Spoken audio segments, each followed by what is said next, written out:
బాలకృష్ణ గారి సినిమాకి అఖండకి పడ్డారు, ఎందుకంటే మీరు నాతో చెప్పడం నాకు గుర్తుంది అప్పుడు. ఇది రెండో క్యారెక్టర్ ఏంటంటే మంచి క్యారెక్టర్ అండి, నేను చెప్తాను మీరు చూద్దరు కానీ అని చెప్పారు చెప్తే ఏంటి ఆ క్యారెక్టర్ని ఎప్పుడు చెప్పలేదు మీరు నాకు.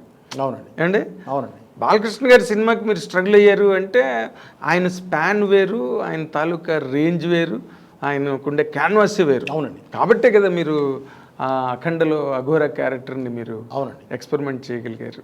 ఇప్పుడు ఇందులో ఇన్ జనరల్గా అంటే నేను ఒక డైరెక్టర్గా, మీరు ఒక కథ రచయితగా, మీరు ఈ సినిమాని ఈ విధంగా అటువంటి హీరోతో ఒప్పించడానికి ప్రత్యేకమైన ఛాలెంజ్ ఏదైనా మీరు ఫేస్ చేశారా?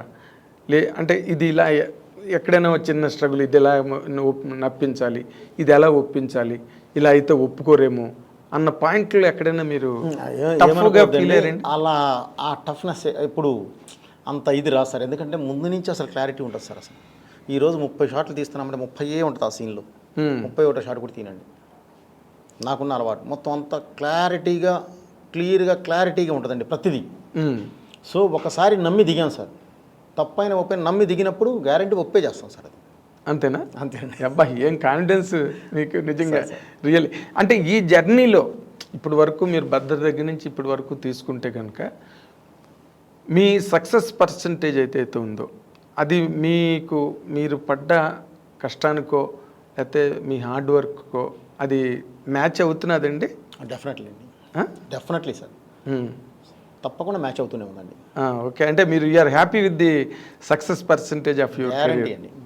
గ్యారంటీ అండి. అంటే మీరు నార్మల్గా ఏ రేంజ్ సక్సెస్ అని మీకు చెప్పుకోవాలనుకుంటే ఇక్కడ ఎవ్వరు లేరు, మీరు ఒక్కరే ఉన్నారు, మీరు చెప్పుకోవాలంటే మీరు ఏ రేంజ్ సక్సెస్ అని చెప్పుకుంటారు సార్?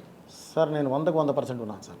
అంతేనా? 100% ఉన్నాను సార్. ఓకే, మీరు ఏదైనా ఒక సినిమా నాకు చెప్పి ఆ సినిమాకి వెళ్ళి మీరు ఇప్పుడు వెళ్ళి చూడండి, సినిమా అది ఈ రోజు వెళ్ళి చూడండి, ఓకే, గ్యారంటీ మీరు కరెక్టే అనుకుంటారు.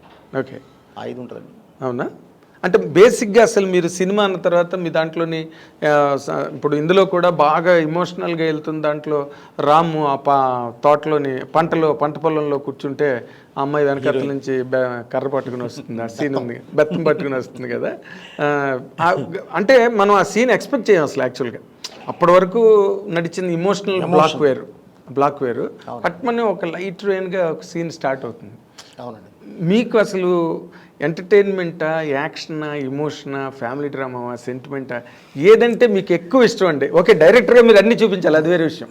ఇప్పుడు మీరు అడిగింది అక్కడికి వద్దామంట. ఒకసారి ఏది ఒక్కసారిగా ఎమోషనల్గా వెళుతూ హీరోయిన్ ఫట్మని ఒక చిన్న కర్ర పట్టుకొని నన్ను కిడ్నాప్ చేసి తీసుకొస్తావరా, నువ్వు వచ్చి ఇక్కడ హ్యాపీగా కాఫీ తాగుతున్నావా, చెప్తా నీ సంగతాన్ని, కర్ర తీసుకొని వస్తుంది కదండి, అదే కదా మీరు చెప్తాను. అవును.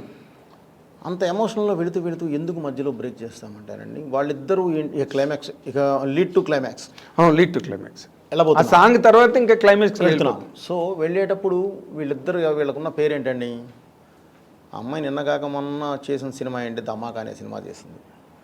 ఆ అమ్మాయికి వచ్చిన పేరేంటి? బాగా చేసింది కాదు, డాన్స్ బాగా చేసింది, ఎనర్జెటిక్గా చేస్తుంది అని.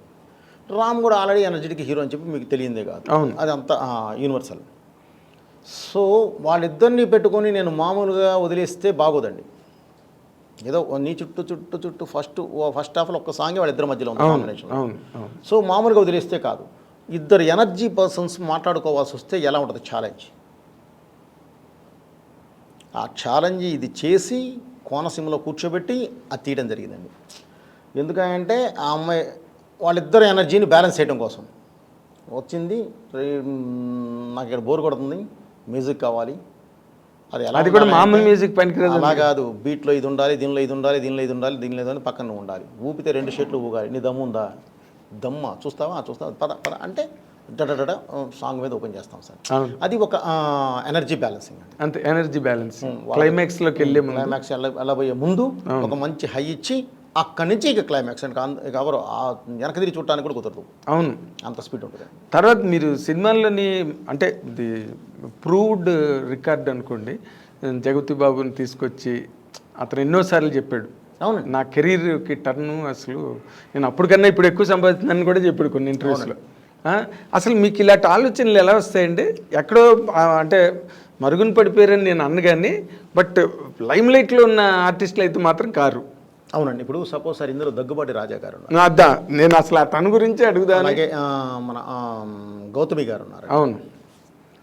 ఏం లేదు సార్, హీరో గారికి ఒక హీరోకి ఒక ఫాదర్, ఒక క్షత్రియాస్ ఫ్యామిలీ కావాలి. సో ఒక షార్ప్ నోస్, ఒక మంచి ఫోర్ హెడ్, ఆ మాటకు విలువ, మనిషిని చూస్తే ఒక సాఫ్ట్నెస్. ఆ సాఫ్ట్గా ఉన్నవాడే తన ఫ్రెండ్ కోసం, అంటే ఒక బిజినెస్ టైక్వాన్, ఏ కల్మషం లేకుండా అతని కూతురు పెళ్ళికైనా వచ్చి మామూలుగా తనతో పాటు ఉంటూ తన ఇది పెంచినవాడు. అరే నా పిల్లల పెళ్ళి నీ చేతుల మీదుగా జరగాలరా అని అంటే, నా కొడుకున్నాడరా, వాడు ఉంటే అన్నీ జరిగిపోతాయి అని చెప్పి నేను నీ కూతురు పెళ్ళి చేస్తాను అని మాట ఇచ్చినవాడు, అక్కడి నుంచి వెళ్ళిన మరుక్షణం ఒక భయంకరమైన సిచ్యువేషన్లో ఇరుక్కుపోయి ఉరిశిక్ష పడి డాటర్ దీనిలోకి వెళ్ళిపోయి వైఫ్ సూసైడ్ చేసుకొని ఇన్ని అయిపోయి ఉన్నప్పుడు ఒక సామాన్యుడు లెగిస్తే థియేటర్ ఒక్కసారిగా అలా చూడాలి అని అంటే ఒక సీనియర్ ఆర్టిస్ట్ ఎవరైనా చేస్తారని చేయరని కాదు, ఒక కొత్త లుక్తో ఉండే ఒక యాంబియన్స్ సపోర్ట్ వేరేగా ఉంటుందండి. సీదా సాదాగా ఉండాలి మనిషి, ఇమేజ్ క్యారీ చేయకూడదు. అప్పటి వరకు మామూలుగా ఉండి అతను లెగిస్తే ఇంకోలా ఉండాలి. సో దగ్గుబాటి రాజా గారు ఎక్కడ తగిలారంటే నాకు అక్కడ తగిలారు. ఫస్ట్ నుంచి ఆయన చాలా సాఫ్ట్ సినిమాలు. అవును. అలాంటి ఆయన ఒక్కసారి లేచి కొడుకును పిలిచి నువ్వు చచ్చిపో, నాకు ఇబ్బంది లేదు, కానీ వాడిని గెలిపించే చచ్చిపోవాలి. నా బిడ్డ బాగుండాలని ఆశీర్వదించాడు వాడు, నా బిడ్డలు బాగున్నారు, వాడి బిడ్డలు బాగుండాలని నేను ఆశీర్వదించా, మరి ఉండాలిగా. చెయ్యి అంటే కొడుకు ఏం చేశాడనేది సినిమా అండి. ఎగ్జాక్ట్లీ. సో అందుకని ఏంటంటే ఇది పలకాలి అని అంటే ఒక కొత్త దీని నుంచి ఉంటే ఆడియన్ ఫీల్ అయ్యే ఒక కొత్తదనానికను, ఒక ఫ్రెష్ లుక్ కను, మామూలుగా ఉండేదానికి వేరేగా ఉంటుందండి. అదే నటించి ఒప్పించాలి. ఇక్కడ ఏం లే, అతను స్క్రీన్ మీదకి రాగానే కొత్తగా ఉంది, దాన్ని లేపుతామండి. ఇక మనకేం కావాలో దాన్ని చేసుకుంటూ వెళ్తాం సార్. మీ సౌకర్యం కోసం మీరు లేదండి, ప్రేక్షకులకి ఫ్రెష్నెస్ ఇవ్వడం కోసం. ఓకే. నాట్ చేసే సౌకర్యం అండి. సౌకర్యం అయితే నాకు సీనియర్స్ ఇక్కడ వాళ్ళే కరెక్ట్ అండి. ఓకే, సీనియర్సే కరెక్ట్ అండి. నా సౌకర్యంగా నాకు చాలా హార్డ్ ఉంటుందండి అది. ఆయన అలాంటి క్యారెక్టర్ చేయలే, అది రాదు. ఎన్ని టేకులు చేశానో నాకు తెలుసు, బట్ నన్ను ఫాలో అవుతారు. సో నాదేనండి. దగ్గుబాటి రాజా టేకులు ఎక్కువ అలానే కదా సార్, ఉంటాయి కదండి, ఉంటాయి. ఆయన ఫ్రెష్ ఇప్పటివరకు ఎప్పుడు హై చేయలే. అవును. ఆయన చెప్పాడు, సార్ ఈ నాయన డైలాగులు అని అడిగాడు, నాకు ఇన్ని డైలాగులు ఉన్నాయా అని. లేదు సార్, మీరు చేస్తారు, బ్రహ్మాండంగా చేస్తారు, మీరు డైలాగ్ చూసుకొని రండి, చెప్తాను ఎదురుగా, నేను ఉంటానని చెప్పి ఆ మాడ్యులేషన్ అంతా చెప్తే వెంటనే పట్టుకుంటారండి. అవును, ఆల్రెడీ ఆర్టిస్ట్ పట్టుకుంటారు. ఏం అడుగుతున్నాడో అర్థం అవ్వాలండి వాళ్ళకి, నేనేం అడుగుతున్నానో వాళ్ళకి అర్థం అవ్వాలి. మీకేం కావాలన్నది మీరు అడుగుతున్నారు, అది వాళ్ళకి అర్థమయ్యేలా నేను చెప్పగలను. సో అందుకని అసలు మీరు ఓకే, ఇవాళ దగ్గుపాటి రాజా అన్నది పక్కన పెడితే అసలు జగపతి బాబుని క్యారెక్టర్లోని జగపతి బాబు గారు వచ్చేసేసండి, ఆయన చక్కటి శోభన్ బాబు గారు లాగా మంచి ఫ్యామిలీ హీరో, ఇద్దరు అమ్మాయిలు హీరో. ఆయనలోంచి ఒక కొత్త కోణం వస్తేనే కదా సార్ ఎప్పుడైనా కొత్తదనం బయటకు వచ్చేది.